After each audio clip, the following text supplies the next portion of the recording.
are we on? Hi. Oh, hey, we're on. Hey, everybody. It's been a crazy day today in the studio. My earpiece keeps falling out, but that's how life on a podcast, video podcast. It's because you have such dainty, delicate ears. Exactly. That's why. Exactly. Ladylike ears. Well, welcome. I am Olivia Brown, the host of wjlive, and this is my partner in crime, Josh. Always love having him on here. We're going to talk about a bunch of topics today.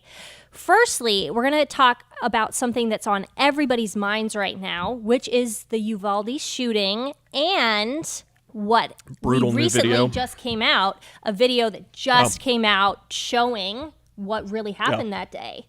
If we could roll that clip.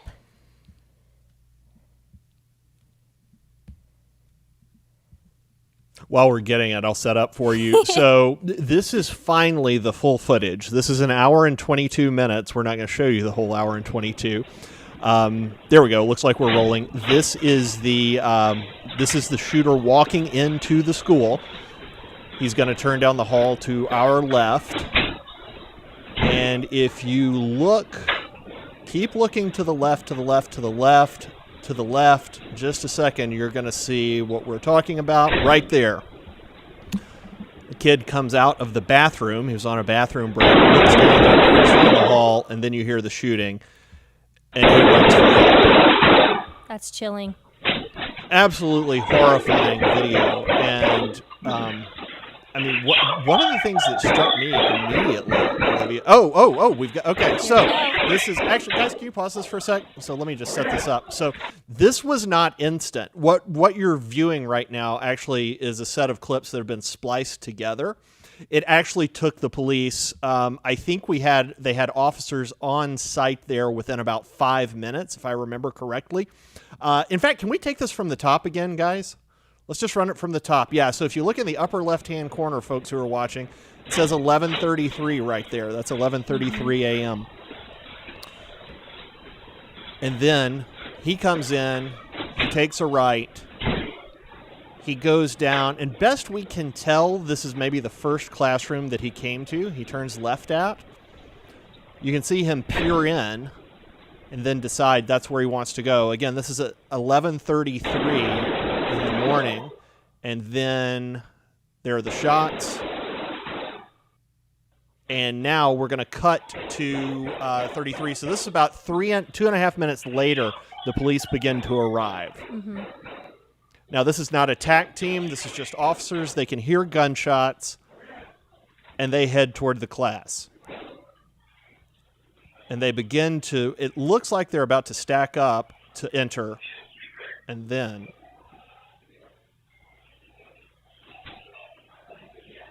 in fact, they don't even manage to stack. Yeah, I mean, what is really going on here? Oh, they're backing up now. Well, and then just wait for it, folks. Set up. Now, they should have one person actually running security and then the rest of them in a stack of at least 4 people getting ready to breach the classroom, but that's not what they're doing for some reason. He's looking at his phone. And remember, they heard gunshots as soon as they walked in. They hear more. Oh. And instead of going, they retreat. Wow. They retreat. That's 11:37. Remember, this is 4 minutes after the shooter had entered the building. Now, pause again, fellas. So if you look at the timestamp now, we're at 12:50. That's almost an hour. It's over an hour. So this is, or was it 11:55? Yeah, I think it's over an hour. Mm-hmm. Just a little bit over an hour because it was 11:33 when it started. So more and more officers show up. We skipped in that hour. What you can see essentially is a whole bunch of officers standing there with ballistic shields in place in case any bullets came down the hallway. There was some shooting, it looks like, into the hallway when the first officers retreated. After that, it's not clear that any of the shooting was directed at the hallway.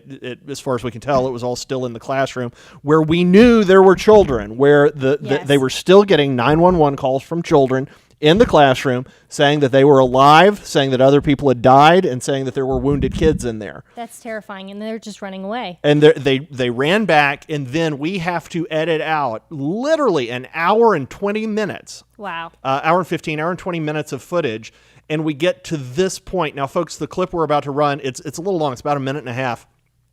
But it will show them getting staged and then finally bringing this thing to an end. Okay, guys, we can go ahead and roll. Sorry about that.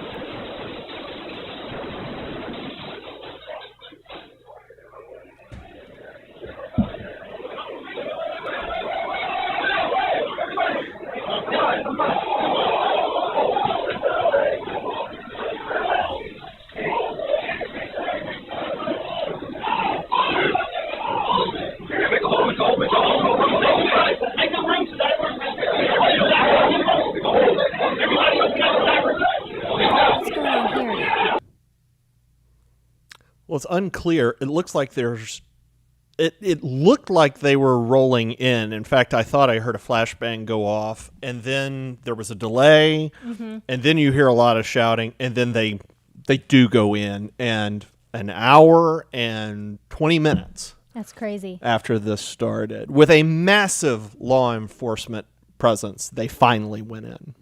So there's two sides to this, and I understand both of them. One, it's outrageous that they took so long. They needed to be in there. And really, I feel like maybe some people should be fired for not getting in there as soon as possible. We need to really think about, is this going to happen in the future? Yeah. Because the police there are there to protect us, which is why the defund the police is such a bad idea, is because their job is to protect us. However, I also understand being scared of running away, different things like that. Maybe in the very beginning parts that we see them running away. But an hour, that's where it's just, I can't put it together. So I agree with you. I do think this will fundamentally change some of what is taught as far as active shooter intervention for the next 30 years. The last time they did a massive overhaul was at Columbine. That was about 25 years ago. I was just 2 years old then. You were just two. Now, the Columbine rules, after they saw what happened at Columbine, the policy became, among other things, if there are shots being fired, you go. Had these officers stuck with that policy, we would have been okay. But they didn't. And so it undoubtedly, to me, some people will be fired for this. I don't know if the officers we're seeing on screen will be fired. Some of it will probably depend on what they were told, what their superior, what the situation commander, But maybe the superior should be fired. Oh, I would surely think so. Really I would completely think so. So they're telling them to do that. So we, for a little bit of time in my past life, back when I lived in Arkansas. I was just going to ask about this. So I was actually involved in law enforcement. I was a law enforcement officer in Arkansas in the county we lived in, and we underwent active shooter training designed to deal with just such a situation as this. The idea was based not on a business shooting or an outdoor shooting. It was based on what happens when you have a school shooter. We did it we carried out the training over a full week, 7-day period. We used a local high school to do it. They volunteered it. We used simunition rounds. So you've got, it's essentially real ammo that is of a slightly different caliber, so you can't accidentally load in real bullets into the guns, and uses chalk or soap rounds that hurt like the devil when they hit you. I had a scar on my arm for at least a year after getting lit up one time. But anyway, so we went through that, and the whole premise is, if kids are getting hurt, you go. It doesn't matter. Your safety does not matter. Now, hopefully, hope to the Lord you've got your armor with you. Hope to the Lord you've got your rifle with you. Yes. But if you don't, and this call goes out, you get to the school, you go. If it's just you go. A reason that we need guns and don't need to follow other countries that take away guns from their police even. Yeah, and to your point, there were parents who were armed wanting to go in, Yes. and the law enforcement folks there stopped them. Interesting. So I Olivia, hadn't heard that actually. yeah, there were parents there. Now there was one mom. She, as far as I know, she wasn't armed. She actually snuck in. Oh wow. Infiltrated the school, rescued her Super kids, mom. and left. Yeah, it was absolutely incredible story. But yeah, to your point, if you are not armed, you're relying on the government. And you're Yes. relying on the police. And we have a great deal of respect for police here. But the police are necessarily a reactive force. Yes. They can't be everywhere at once. And when it goes down, you want as many good guys with guns nearby as possible. The other thing that struck me, and I'd be interested in what you think, what Yes. the audience thinks. The other thing that struck me was there was absolutely no movement in that hallway after shots were fired. Yeah. And for so long. okay, I get teachers, they want to get their kids locked down and make sure they're safe. But where in the world were some adults? We know there are adults in schools who aren't in classrooms. Yes. We spend an enormous amount of money on administrators. Well, Where were they? probably Why hiding. wasn't somebody running to this? Exactly. They were hiding, and I think that's actually the protocol for schools is for the other teachers to be hiding. As I remember, I have been in high school and cannot middle school imagine more doing recent that. than you. So those Yeah. those teachers were actually supposed to be staying in there. I'm pretty sure that's But what protocol. about administrators? What about other adults? I can't imagine sitting there while I'm hearing kids getting shot Yeah, I mean, and it would not be awful. going. I just can't imagine it. It would be so Yeah. awful. To your point, what you were talking about earlier, the problem that the left is going to use this. They are going to use Immediately every began single to. Immediately began to. opportunity. Oh, it was an that AR-15. Oh, it was an assault rifle. Whatever. An assault rifle is. Exactly. You know, the chief of staff of Obama, very famously said, "Do yeah. not let any crisis go to waste," and that is what Democrats do. And another crisis that we've really been on our minds a lot, but is kind of like we're going back in a time machine now because it's been so long. I feel like we might be back in 2020 again because now Oh, no. No.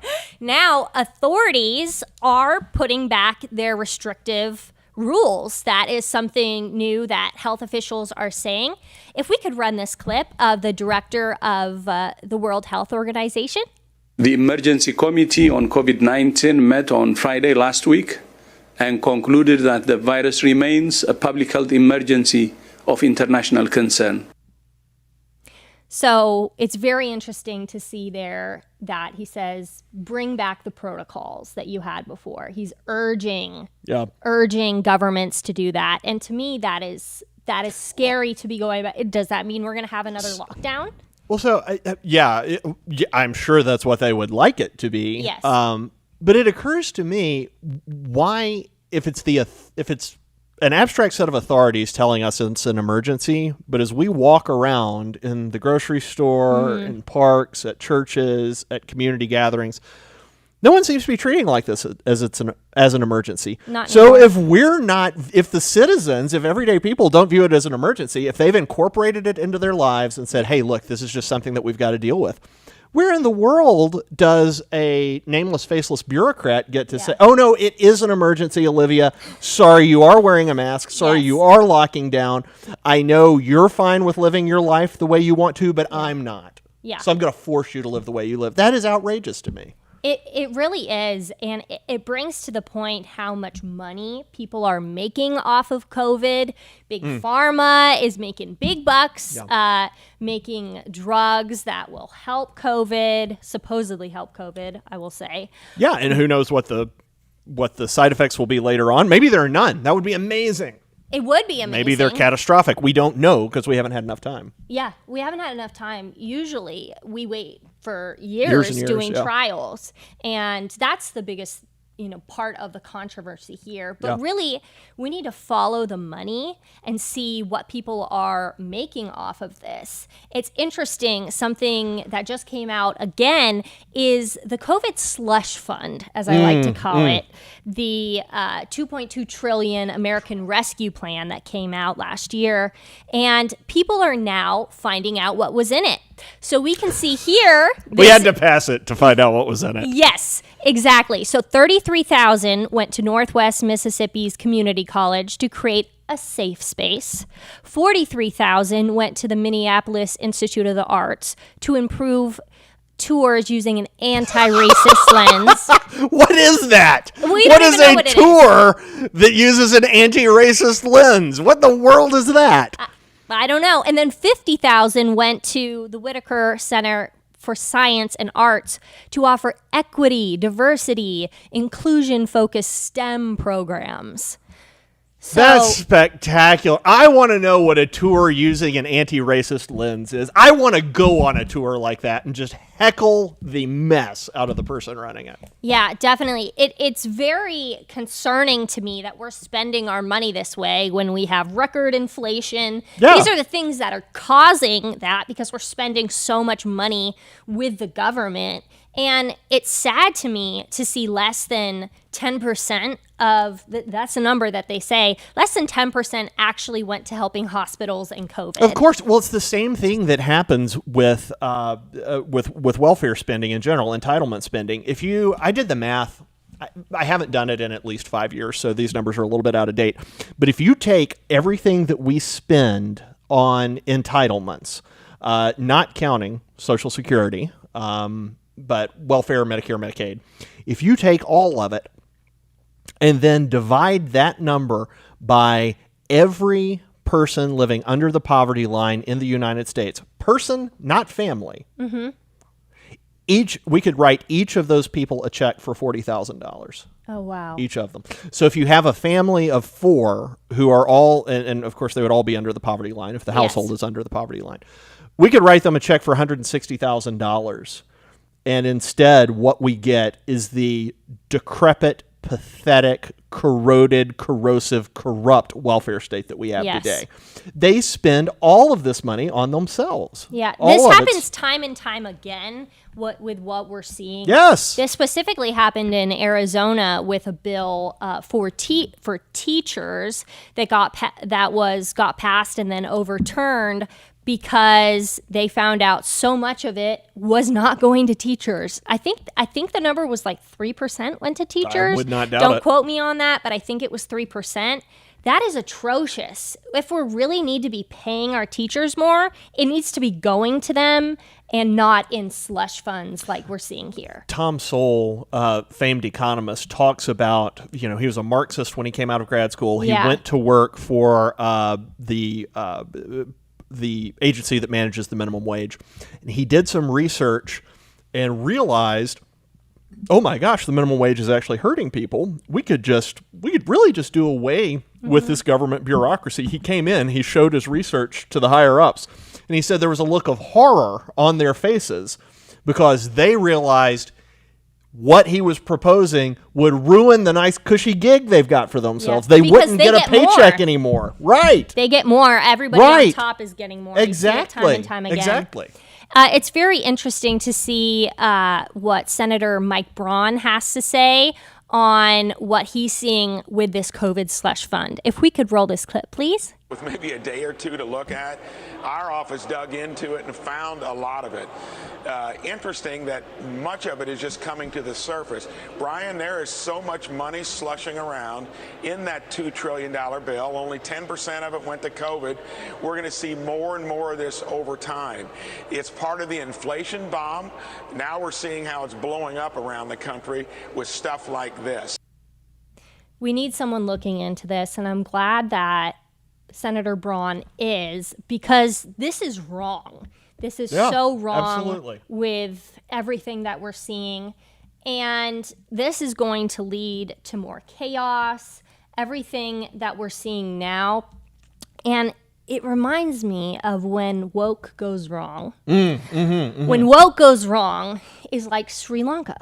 Everything that they are seeing now, it is because they have a high ESG level, and it's 98%. So the ESG is equality something and greenness. I can't remember. Social responsibility and greenness, right? So that's essentially, this score tells how kind of leftist, crunchy, greeny a company or an organization or whatever is. So And they've it's got a something- super 98, you said, out of 100? 98%. It's something that they're trying Very to liberal. put into America now and institute in big organizations. So you'll see this in all the big tech organizations. This is what they have started, ESG. I encourage people to look it up and learn what actually the rules for it are, because it's actually scary to see the It's like a rules. social credit score. It's Yes. where companies or people can say, "Hey, look, I'm into equity. I'm into Mm-hmm. inclusion. I'm into greenness." It's kind of a number they can use to appear morally superior. Yeah, but it's really just pandering. Yeah. And- Oh gosh. Yeah. And yeah. social credit. And what we're seeing in Sri Lanka right now is that they are having a crisis. So their inflation is up 50%, their food is up 80%. People are starving there now, and it's causing an uprising, because I would uprise too if I couldn't eat. I got a rebel streak. But let's see what this lady in Sri Lanka had to say. It's just so sad. දැන් අපිට කිව්වා කියනකොට ගෑප් කැමටත් මදි එක වීදන් නෙවෙයි මදි. ඉතින් එක වේලක් තමයි ඉතින් කණ්ඩ වෙලා තියෙන්නේ. So she only has enough for one meal. So I want to know, Josh, what would you have for your one meal a day? Would it gosh. be your Reese's peanut butter cups? Because he is Probably. known for having them in his office. Would that Probably. be what you're going to eat once a day? Yeah, probably. Plenty of sugar in there, calories. If you're starving, Yeah. you want lots of Peanut calories. butter has protein in it. This is just horrifying. And are you going to get into the World Economic Forum stuff? I don't Yeah, want to. no, you can. Okay. Well, are you sure? Yeah. Okay. So Go for it. it's so horrifying. Years ago, the World Economic Forum, which is Klaus Schwab's group, they released an article talking about how, man, Sri Lanka is the way of the future. They're going to be so prosperous, and it's going to happen because, man, they're going to emphasize equity. Man, they're going to emphasize social responsibility.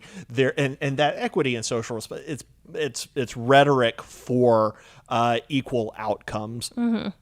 And they're going to emphasize green technology and green energy. And, of course, we know that can bring jobs and money and all of these things. But it actually didn't bring jobs. But it actually didn't. The reason that they are in this crisis is because in April 2021, they banned all chemical fertilizers. And so farmers essentially shut down in Sri Lanka. Almost all farmers Because did. fertilizer isn't green. They say there are Yes. nitrogen issues with it. So Yes. they got rid of that. And so people are starving now because of that. We don't have farmers. They tried to use this really weird sort of nouveau economic thinking, which is that, okay, we're so prosperous at this point, and the central banks are so strong that we can print as much money as we want, and there will be no consequences. Now, There's always consequences. We've known since Adam Smith that you can't do that. You're right. There's always consequences. Sol said there are not good or bad policy decisions. They're simply trade-offs. So Sri Lanka went in on this whole hog, and now they've got the stats you were talking about. And hilariously, there is a tweet today highlighting what appears to be the World Economic Forum having deleted the reference, the link, the tweet to their article on how Sri Lanka was going to be the way of the future. How about that? And it said by 2025 that Sri Lanka was going to be the richest country. So that's the thing with socialism, leftism in general. We're just a couple years away from it. Yeah, we've got to have slaughter. We've got to have horror. We've got to have concentration camps. We have to have the gulag. But just in a couple of years, it'll all be better. Well, maybe they're the richest because everybody would be the richest because only the top Nobody is would the richest and everybody else is completely broke and starving. Well, an old friend of mine, one of my favorite professors in college, said, the left would rather, instead of having a world where 9 people make $100,000 a year and one person makes $10,000, they would rather everybody make $10,000. Yep. And that is what they have done in Sri Lanka. Now, the exception to that is them, the ruling class. The left, as a ruling class, guys, they have to have their jets. They have to have their fine dining. They're the elites. They're trying to save us from ourselves. But they want everyone else they want an equal share of misery, Yeah. not an unequal distribution of happiness. The real people of Sri Lanka, who are not of that upper class, they are now revolting. Sure. And they broke in to the prime minister's residence, and he had to flee the country. Let's show this video. This is them in his pool and in his bed.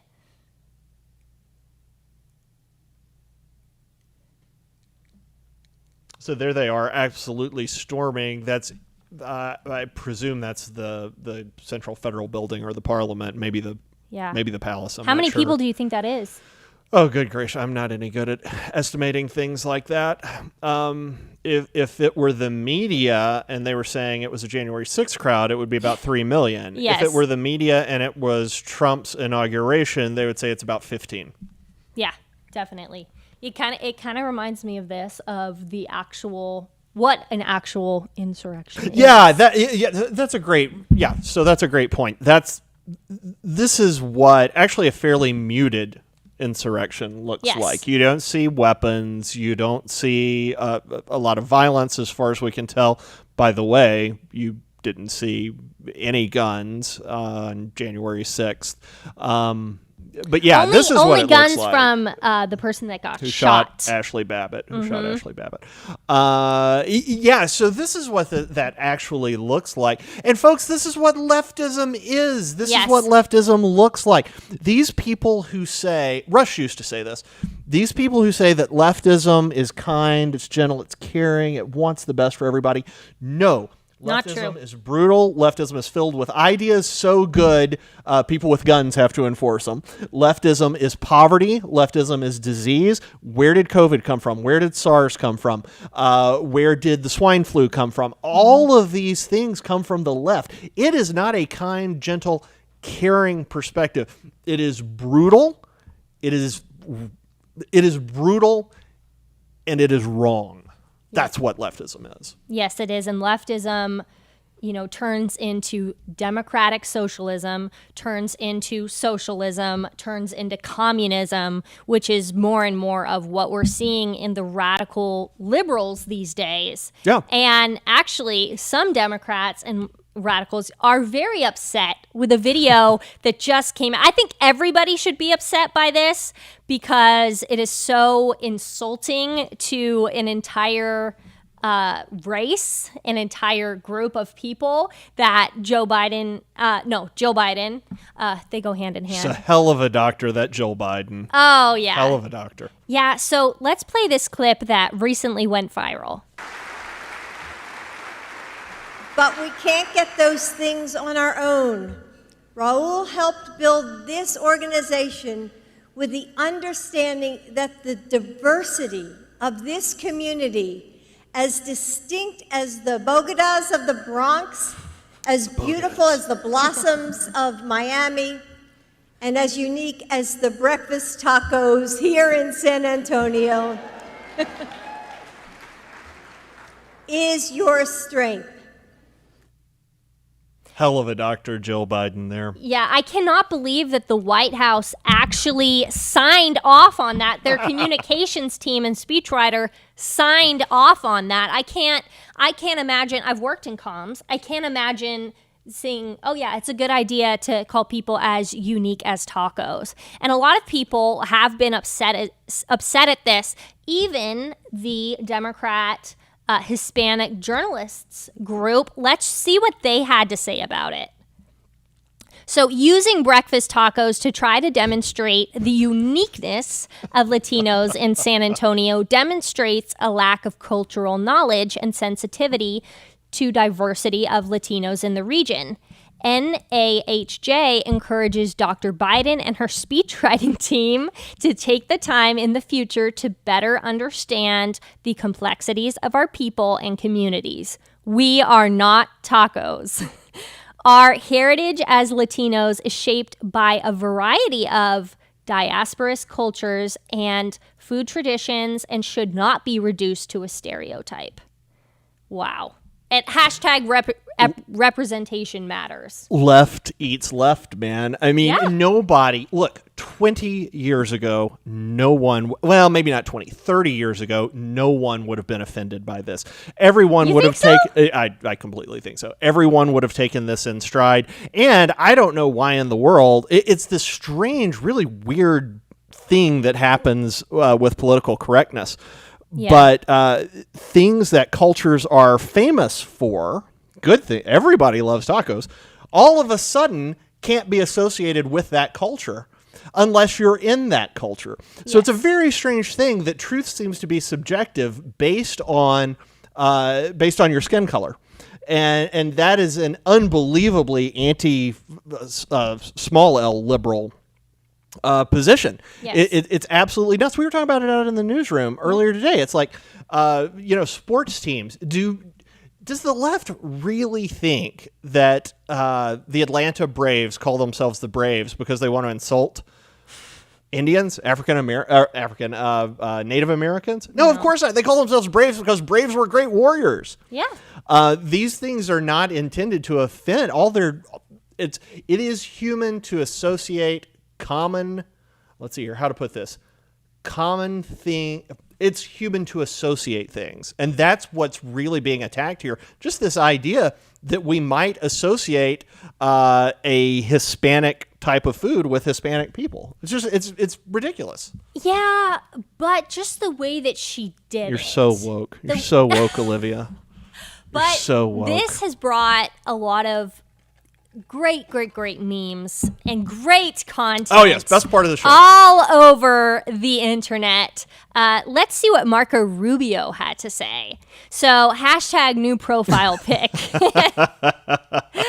This is him. He is a taco. But, the journalist said, we are not so tacos. delicious looking. Tacos are good.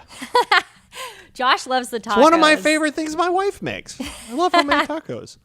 I got another one. This lady here, she is a candidate from Texas, and I love this video that she has and shares about what she thinks about Joe Biden saying this. Let's run this clip. And I have a message for Jill Biden. You may think Hispanics are unique as a taco, but I actually found the perfect taco for Joe Biden.